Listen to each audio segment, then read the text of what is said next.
سیلاب بھیج کر اور غرق کر دیا گیا، جیسے حضرت نوح علیہ السلام۔ کہیں جیسا کہ آپ کو معلوم ہے کہ آل فرعون کو ان کے محلوں سے اور گھروں سے نکال کر لا کر اور سمندر میں غرق کر دیا۔ تو قریش پر جو عذاب آیا ہے اللہ تعالیٰ کا، وہ اپنی نوعیت میں منفرد ہے۔ چونکہ حضور خود قرشی تھے، یہ انتہائی یوں سمجھیے کہ توہین اور تذلیل کے ساتھ چیلنج تھا۔ ان دونوں صورتوں کو جمع کر دیا گیا تاکہ انعام اور اعراف میں بنو اسماعیل پر یا مشرکین عرب پر اتمام حجت، اور انفال اور توبہ میں ان پر جو عذاب الہی نازل ہوا اس کی تفصیل۔ تو یہ تو ہے معنوی ربط اس گروپ کی مکی اور مدنی صورتوں کے مابین۔ چلتے رہے تا آ کے ایک طرف تو اب حضور کے پاس جانثاروں 8 ایسی مہمیں غزوہ بدر سے پہلے ثابت ہیں 1.5 سال کے اندر۔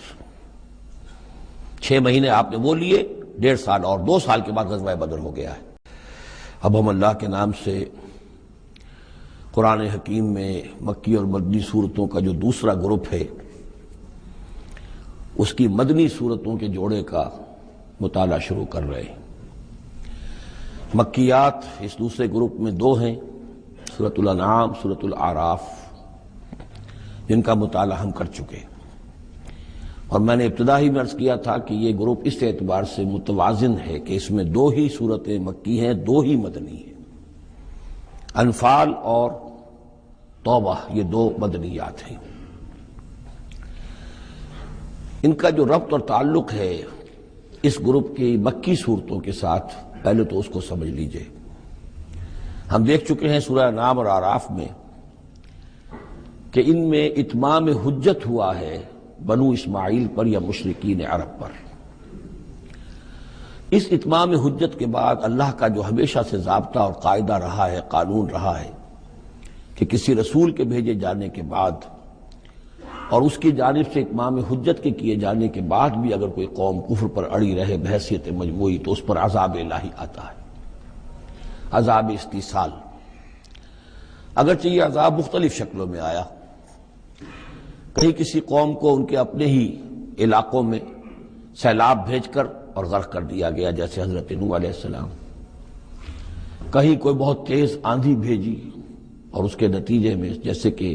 قوم عاد کے اوپر عذاب آیا، کہیں زلزلہ آیا، کہیں آسمان سے پتھراؤ ہوا جیسے کہ عمورہ اور صدوم کی بستیوں پر ہوا، کہیں جیسا کہ آپ کو معلوم ہے کہ آل فرعون کو ان کے محلوں سے اور گھروں سے نکال کر لا کر اور سمندر میں غرق کر دیا۔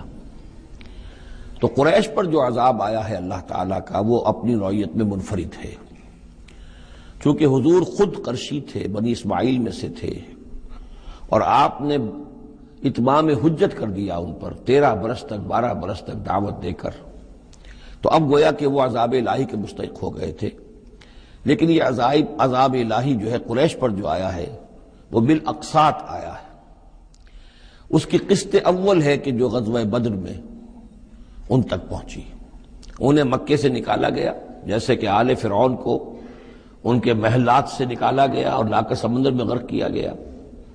وہ مکہ دارالحرم تھا، وہ تو جگہ تھی حرم، لہذا وہاں سے انہیں نکالا گیا، اور میدان بدر میں پہلی قسط عذاب الہی کی انہیں وصول کرنی پڑی۔ ان کے 70 سردار کھیت رہے، اور معجزانہ طریقے پر کھیت رہے، اس میں کوئی شک نہیں کہ جیسے عذاب الہی پہلے قوموں پر آتے تھے، اسی طرح کا معاملہ یہ ہوا ہے کہ تقریباً نہتے 313 میں سے صرف 8 افراد کے پاس تلواریں تھیں، اور ادھر سے 1000 پوری طرح کیل کانٹے سے لیس ہو کر آئے تھے۔ تو اللہ کی خصوصی مدد تھی کہ جس سے یہ عذاب آیا ہے اصل میں قریش کے اوپر، اور تقریباً تمام بڑے بڑے نامور سردار جو ہیں وہی میدان میں کھیت رہے، 70 ان کے قیدی ہو گئے۔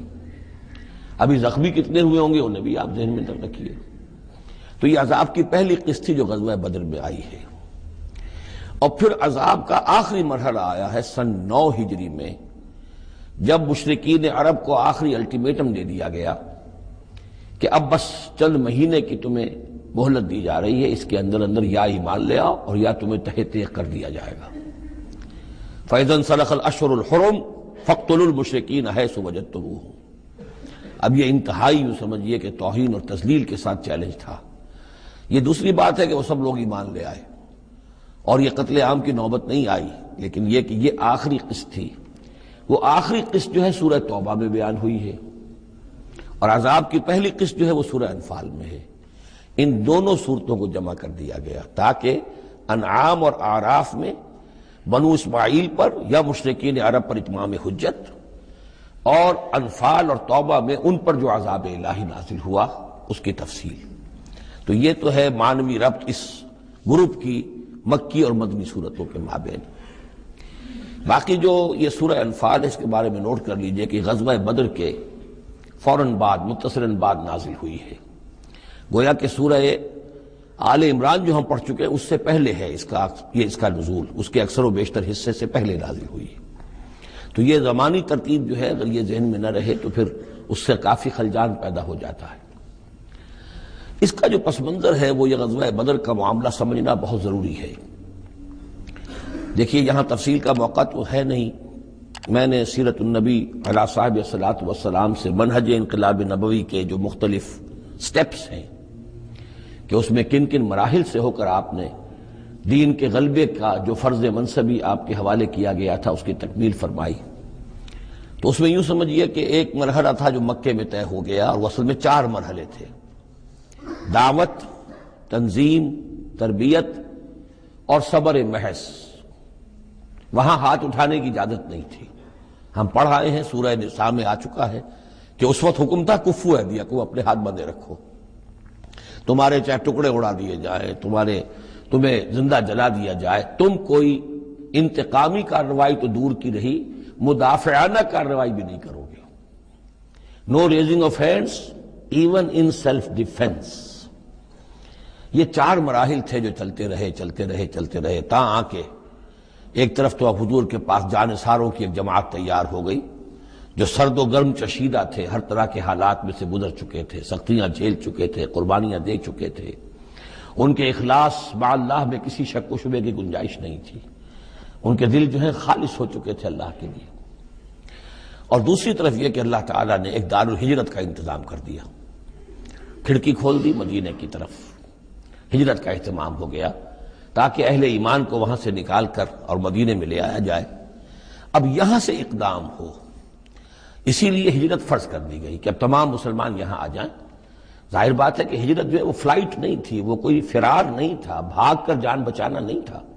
مغربی مورخین تو اسی نام سے اس کو یاد کرتے ہیں۔ وہ تو اصل میں یہ تھا کہ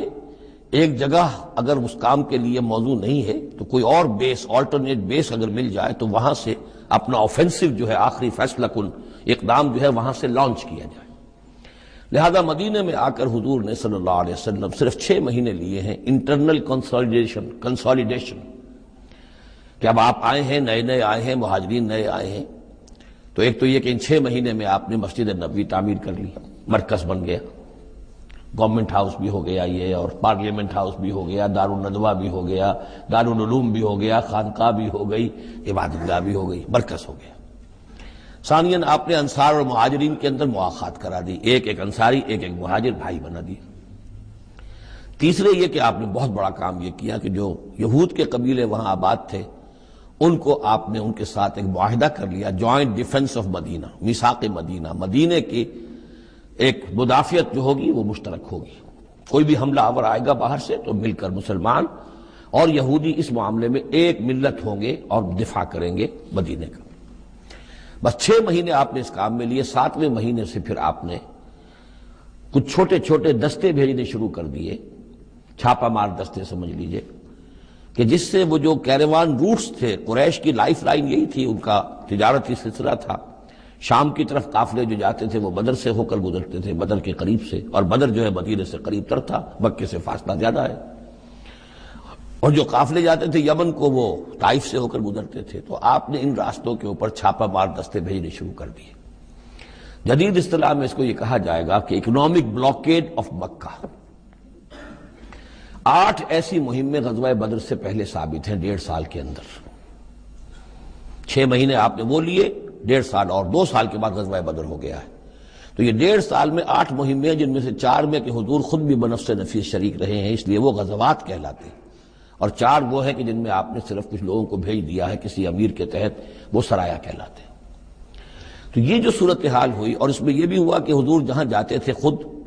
تو وہاں کے قبائل سے آپ معاہدے کر لیتے تھے۔ اب یا تو وہ جو قبائل جو تھے مقامی، پہلے تو وہ قریش کے حلیف تھے،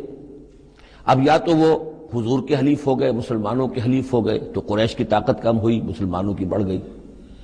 یا یہ ہے کہ وہ نیوٹرل ہو گئے کہ ہم نہ قریش کی مدد کریں گے آپ کے خلاف، نہ آپ کی مدد کریں گے قریش کے خلاف، نیوٹرل ہو گئے۔ اس سے بھی یہ ہے کہ قریش کا جو حلقہ اثر تھا، سیاسی زون آف پولیٹیکل انفلوئنس، وہ کم ہو رہا ہے۔ یہ دو چیزیں ایسی ہوئی ہیں، political isolation of Quraysh and economic blockade of Mecca, جس کے نتیجے میں مکے والے جو ہیں پھر یوں سمجھیے کہ تنگ آمد بجنگ آمد، ورنہ مکے والوں کی طرف سے کوئی آغاز ثابت نہیں ہے تاریخ میں کہ حضور کے اور مسلمانوں کے مکے سے جانے کے بعد ان کی طرف سے کوئی ابتدا ہوئی ہو، کوئی انیشیٹو لیا گیا۔ دو واقعات خاص طور پر ایسے ہو گئے کہ ایک چھوٹا سا آپ نے ایک دستہ بھیجا تھا نخلا، اور یہ نخلا جو ہے یہ مکے اور طائف کے مابین ہے، تو سمجھیے کس قدر فاصلے پر، اور وہاں مٹ بھیڑ ہو گئی، جو مسلمان وہاں بھیجے گئے تھے ان کے کفار کے ساتھ۔ وہاں ایک مشرک مکے کا مارا گیا، ایک کو انہوں نے قید کیا، ساتھ لے آئے، کچھ سامان جو ان کا تجارت تھا وہ بھی لے آئے، وہ مال غنیمت سمجھ کر۔ تو حضور اگرچہ ناراض ہوئے کہ میں نے تمہیں لڑنے کا حکم نہیں دیا تھا، میں نے اس لیے بھیجا تھا کہ وہاں رہو اور قریش کی نقل و حرکت سے ہمیں مطلع کرتے رہو، لیکن اب سچویشن پیدا ہو گئی، گویا کہ یہ چاہے ارادہ تھا یا نہیں تھا، ڈی فیکٹو شکل یہی ہوئی کہ اقدام ہو گیا مسلمانوں کی طرف سے، اب آغاز ہو گیا مسلمانوں کی طرف سے۔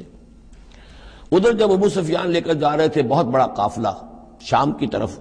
تو حضور نے اس کا تعاقب کیا، لیکن وہ تیزی سے نکل گئے تھے۔ لیکن جب واپس آ رہے تھے اور 50,000 دینار کا سامان تھا ان کے قافلے کے اندر، بہت لدا پدا قافلہ، انہیں یہ خطرہ ہوا کہ اب پھر محمد صلی اللہ علیہ وسلم اور ان کے ساتھی کہیں لوٹیں گے ہمیں اور ہمارے اوپر حملہ کریں گے، روکیں گے ہمارا راستہ۔ تو انہوں نے یہ کی دوہری حکمت عملی کی کہ ایک تو یہ کہ ایک سوار بھیجا آگے تیزی کے ساتھ دوڑایا کہ مکے جاؤ اور کہو کہ ہمارے قافلے کو خطرہ ہے محمد سے صلی اللہ علیہ وسلم، لہذا مدد بھیجو۔ اور ادھر یہ کیا کہ وہ عام راستہ جو تھا جو بدر سے ہو کر گزرتا تھا اسے چھوڑ کر ساحل سمندر کے ساتھ ساتھ نیچے سے ہو کر وہ نکل بھی گئے۔ اب وہاں مکے میں یہ دونوں چیزیں بیک وقت پہنچ گئی، ایک طرف وہ نخلا سے لوگ روتے پیٹتے چیختے چلاتے ہمارا آدمی مار دیا محمد کے آدمیوں نے، وہ آ گئے، ادھر سے وہ آ گیا جو ابو سفیان کا بھیجا ہوا تھا ایلچی کہ دوڑو دوڑو دوڑو تمہارا قافلہ محمد لوٹنے والے ہیں اور یہ ہے اور وہ ہے۔ بس وہ وار کرائی وہاں ہوئی اور 1000 کا لشکر جو ہے وہاں پر پھر جمع کیا گیا اور 900 اونٹ فراہم کیے گئے اور 100 گھوڑوں کا ایک رسالہ تیار کیا گیا اور وہ لوگ مکے سے نکل آئے۔ یہ صورتحال ادھر ہو رہی تھی۔ ادھر یہ ہے کہ حضور صلی اللہ علیہ وسلم نے مدینے میں پہلے تو یہ فیصلہ کیا تھا کہ اب یہ قافلہ واپس آنے والا ہے تو اب اس قافلے کا تعاقب کریں، ابھی جنگ وغیرہ کا آپ کو گمان نہیں تھا، ابھی مدینے ہی میں آپ نے یہ جو ہے اس ایسا ارادہ ظاہر کیا کہ جیسے پہلے بھی گئے تھے، جب قافلہ جا رہا تھا شام کی طرف تو تعاقب کیا تھا، ایسے جب آ رہا ہے تو اسے انٹرسیپٹ کریں۔ لہذا ایک تو مشاورت ہوئی ہے مدینے میں، آیا چلنا چاہیے یا نہیں چلنا چاہیے، وہ میں بعد میں عرض کروں گا جب ہم آیتیں پڑھیں گے۔ پھر جب کچھ لوگ نکل آئے اور یہ نہیں سمجھا گیا تھا کہ کوئی جنگ ہونی ہے، کوئی بڑا لشکر آ رہا ہے، اس وقت تک اطلاع نہیں تھی، اسی لیے بس جو جس کے ہاتھ میں آیا، کسی کے پاس نیزہ تھا، کسی کے پاس کچھ اور تھا، تلواریں 8 تھیں، گھوڑے کل 2 تھے، وہ چل پڑے۔ چلو اس لیے کہ مسئلہ تو قافلے کا مسئلہ ہے نا، کوئی جنگ تو ہے نہیں، کوئی لشکر وشکر تو آ نہیں رہا۔ جب آپ کچھ سفر طے کر کے مقام صفرا تک پہنچ گئے تو وہاں وحی آ گئی اور آپ کو اطلاع بھی پہنچ گئی، اطلاع بھی پہنچ گئی کہ ابو جہل جو ہے 1000 کا لشکر لے کر مکے سے چل پڑا ہے، اور وحی بھی آ گئی، اللہ نے بتا دیا کہ اے نبی اب یہ 2 شکلیں ہیں، جنوب سے مکے کی طرف سے ایک لشکر آ رہا ہے، کیل کانٹے سے لیس ہے، شمال سے قافلہ آ رہا ہے، اور میرا یہ وعدہ ہے کہ ان دونوں میں سے ایک ضرور تم کو دے دوں گا، تم کو فتح حاصل ہو جائے گی، یہ میرے اہل ایمان کو بتا دیجئے اور ذرا مشورہ کیجئے۔ تو دوسری مشاورت جو ہے وہ مدینے سے نکل کر ہوئی ہے مقام صفرا میں۔ یہ اصل میں جو چیزیں اگر سامنے نہ ہوں تو پھر یہ بہت خلجان ہوتا ہے، اور اکثر لوگوں کو، مترجمین کو اور مفسرین کو بہت خلجان رہا ہے ان آیات کے سمجھنے میں۔ اور اس کے علاوہ جو ایک خلجان رہا ہے وہ یہ رہا ہے کہ ایک دور ہم پر ایسا گزرا ہے انگریز کے حکومت کے زمانے میں، اور خاص طور پر جب نئی مغربی سائنس اور مغربی تہذیب کا ہم پر حملہ ہوا ہے، تو چونکہ مغرب کے لوگوں نے یہ کہا کہ یہ اسلام تو تلوار سے پھیلا ہے، بوئے خون آتی ہے اس قوم کے افسانوں سے، تو ہمارے ہاں کچھ مخلص لوگ تھے، نیک لوگ تھے، جو چاہتے تھے کہ اسلام کو اور حضور صلی اللہ علیہ وسلم کی سیرت کو بچائیں، اس کے دفاع کریں۔ انہوں نے کہا نہیں اسلام تلوار سے نہیں پھیلا، حضور نے تو جو جنگیں کی تھی وہ صرف مدافعانہ تھیں، ان کے اوپر جنگ ٹھوس دی گئی تھی اور آپ نے کوئی اقدام نہیں کیا۔ اور ان میں سب سے بڑا کام کیا ہے ہندوستان میں مولانا علامہ شبلی نعمانی رحمۃ اللہ علیہ نے، میں ان کا نام ادب سے لوں گا اس لیے کہ سر سید احمد کے زیر اثر تھے، اور وہ جو جدید جو ابھی آیا تھا، جو مغربی افکار و خیالات اور تہذیب اور تمدن اور ویلیوز اور نظریات کا جو ریلا آیا تھا، اس کا مقابلہ کرنا آسان کام نہیں تھا۔ تو یہ اپولوجیٹک انداز اختیار کیا ہے شبلی نعمانی نے، اور اس میں یہ ہے کہ وہ جو ابتدائی جو 8 جو غزوات اور سرایا ہیں جو بدر سے پہلے ہوئے، انہیں بالکل تقریباً نظر انداز کر دیا ہے، تاکہ یہ ثابت نہ ہو کہ انیشیٹو حضور کی طرف سے ہوا ہے۔ تو یہ چیز جو ہے میں سمجھتا ہوں کہ ایک خاص دور کا تقاضا تھی، وہ دور کا گزر چکا۔ اب اسلام کا یہ فکر کہ اسلام ایک مکمل دین ہے، یہ اپنا غلبہ چاہتا ہے، اور حضور کو بھیجا گیا تھا اس لیے کہ دین کو غالب کرے، اور دین کو غالب کرنے کی جد و جہد ایک انقلابی جد و جہد ہے۔ اس انقلابی جد و جہد میں جہاں پہلا مرحلہ یہی ہوتا ہے کہ پیسو ریزسٹنس ہو، اور پہلے تیاری کی جائے، دعوت، تنظیم، تربیت اور صبر محض کے ذریعے سے ایک قوت فراہم کی جائے، پھر دوسرا مرحلہ آتا ہے باطل کے ساتھ ٹکرانا پڑتا ہے، اور اس میں آگے بڑھ کر ٹکر مول لینی پڑتی ہے۔ یہ نہیں ہے کہ انتظار ہی کرتے رہیں، یعنی ایک جس کو ہم کہتے ہیں کو ایگزسٹنس، پیسفل کو ایگزسٹنس، حق و باطل کے درمیان نہیں ہو سکتی۔ حق کیسے تسلیم کر سکتا ہے کہ باطل بھی موجود رہے؟ ہاں حق میں جان نہیں ہے، اہل حق جو ہیں بے جان ہیں، مردہ ہیں، تو مجبوری ہے، لیکن اگر اہل حق میں جان ہو تو وہ کیسے برداشت کریں گے کہ باطل جو ہے اس کا غلبہ رہے؟ ہاں باطل جو ہے وہ نیچا ہو کر رہے، اگر وہ مغلوبیت کی شکل اختیار کر لے تو ٹھیک ہے، لیکن یہ کہ باطل کا غلبہ ہو اور اہل ایمان میں جان بھی ہو، تو یہ دو چیزیں جو ہیں یہ تو ایک دوسرے سے بالکل متضاد ہیں۔ جیسے حضرت ابوبکر نے فرمایا تھا ایبدل الدین وانا حی، کیا دین میں ترمیم کی جائے گی جبکہ ابھی میں زندہ ہوں؟ میرے جیتے جی دین کے اندر ترمیم یہ ممکن نہیں ہے۔ تو وہی بندہ مومن کی شان ہونی چاہیے۔ تو اصل حقائق الحمدللہ بہت اچھی طریقے سے واضح ہو چکے ہیں۔ بہرحال اتنا پس منظر جو ہے جان لیجئے، اور ایک خاص اسلوب جو ہے اس سورہ مبارکہ کا، اگرچہ یہ تقریباً ایک خطبہ ہے مسلسل 10 رکوع ہے، لیکن اس میں ایک خاص مسئلے کو نکال کر پہلے درمیان شروع میں لے آئے ہیں۔ اس کی بحث آئے گی تقریباً وسط میں جا کر، لیکن اس اسلوب کو یہاں نوٹ کر لیجئے، وہ اس لیے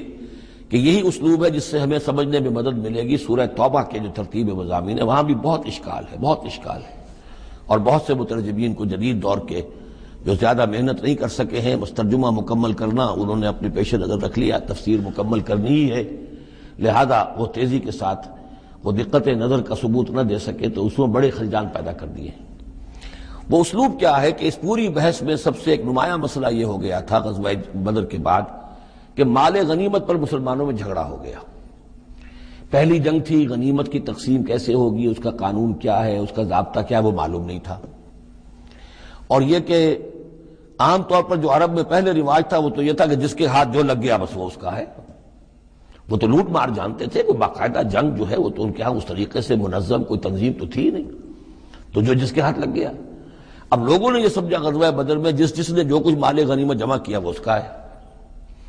اب کچھ لوگوں نے کہا صاحب کہ ہم یہاں حضور کے حفاظت کے لیے مامور تھے، یہاں پہرے پر تھے، ہم تو مال جمع نہیں کر سکے، تو کیا مطلب ہے ہمارا کوئی حصہ نہیں ہوگا؟ یا یہ ہے کہ کچھ بزرگوں نے کہا جو وہ اتنی بھاگ دوڑ تو نہیں کر سکتے جتنے نوجوان کر سکتے تھے، بھاگ کر دوڑ کر ادھر سے ادھر جمع کر لینا، لیکن یہ کہ ان کی حیثیت ہوتی ہے، وجاہت ہوتی ہے، تو ایک جھگڑا پیدا ہو گیا کہ یہ کس طریقے سے تقسیم ہو، کس کا کتنا حق ہے۔ تو اس جھگڑے کا ذکر کر کے سورت شروع کی ہے، لیکن اس کے اوپر کوئی بات یہاں نہیں کی، بلکہ کیٹیگوریکل بات کی ہے کہ جڑ کاٹ دی اس کی، لیکن اس پر جو اصل حکم ہے وہ بعد میں آئے گا وسط سورت میں۔ مال غنیمت کے لیے یہاں لفظ آیا انفال، یسألونک عن الانفال، اے نبی یہ آپ سے انفال کے بارے میں پوچھ رہا ہے۔ انفال جمع نفل کی، نفل کہتے ہیں کسی اضافی شے کو، جیسے نماز فرض ہے، یہ سنت مؤکدہ ہے، یہ فلاں ہے، یہ نفل ہے، اضافی ہے، آپ کی مرضی پر ہے، پڑھیں نہ پڑھیں۔ تو جو کہ جنگ میں اصل سے جو مطلوب ہوتی ہے وہ فتح ہوتی ہے، مال غنیمت تو ایک اضافی شے، بونس ہے جو مل گیا، ورنہ اصل شے جو ہے وہ مال غنیمت جو ہے پیش نظر جنگ میں نہیں ہوتی۔ لوٹ مار میں اصل شے جو ہے وہ لوٹ مار کا مال ہوتا ہے، لیکن جب جنگ ہوتی ہے تو جنگ میں تو اصل چیز جو مقصود ہے وہ فتح ہے۔ تو اس حوالے سے مال غنیمت کو انفال کے لفظ سے تعبیر کیا گیا، یسألونک عن الانفال، اے نبی یہ آپ سے پوچھ رہے ہیں مال غنیمت کے بارے میں، قل الانفال للہ والرسول۔ پہلے تو جڑ کاٹ دی مسئلے، کہہ دیں کہ یہ انفال کل کے کل اللہ اور اس کے رسول کے ہیں، تم میں سے کسی کا کوئی حق ہے ہی نہیں، لاؤ سب جمع کر دو۔ یہ فتح جو ہے تمہارے ہاتھوں نہیں آئی ہے، یہ اللہ کی خصوصی مدد سے آئی ہے، لہذا کسی کا کوئی حق نہیں۔ زیرو لیول پر لا کر پھر ان کو سنبھالنا آسان تھا